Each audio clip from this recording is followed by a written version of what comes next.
Alright, let me continue telling you why Bruce Wayne just cannot be Batman. The most obvious? We have seen Bruce Wayne and Batman in the same place. Like, Bruce Wayne has had a conversation with Batman.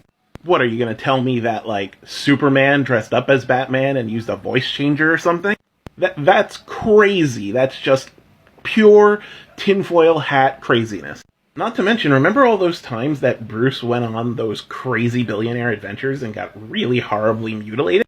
Like, there was the time that he broke his back, the time that he ended up in traction, the time that he came back with multiple stab wounds. Bruce Wayne is one of the unluckiest billionaires out there, and we have seen him take extended hospital stays. And while he is in the hospital, while there are cameras on him, constantly in the hospital, Batman is still out there doing stuff. If Bruce were Batman, then when Batman was doing stuff, when Bruce was in traction, then Bruce would have had to find a body double who could wear the suit, look like him, know his fighting style, know all his tech, and he'd somehow have to be able to communicate with this Batman while we knew he was in the hospital and when cameras were on him. And again, if Bruce were Batman, where would he be hiding all of this tech? We have the blueprints for Wayne Manor. They're public. Surveyors have gone into his house multiple times and found nothing.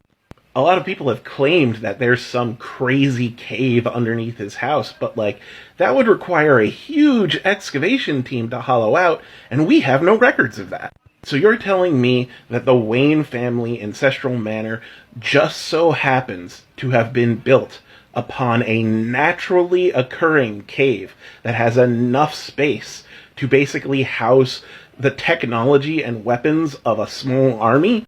Do you know how incredibly unlikely that is? Like, face it, you have to go to some crazy extents to justify Bruce Wayne being Batman. Aside from his money and aside from his tech, he would need very convenient space. He would need a whole army that's willing to cover for him whenever he's injured. He would need several people that know his secret identity and are covering up his secret identity. He would basically have to have a Pepe Sylvia web that was so complex and filled with so many lucky breaks, it's nearly unthinkable. Or Occam's razor. Bruce Wayne isn't Batman. Anyway, all of this is distracting from the real news. There's a real man-sized bat in Gotham City, and no one's talking about this. Everyone's worried about the guy who dresses up like a bat, not the really giant mutant bat. That just seems weird to me.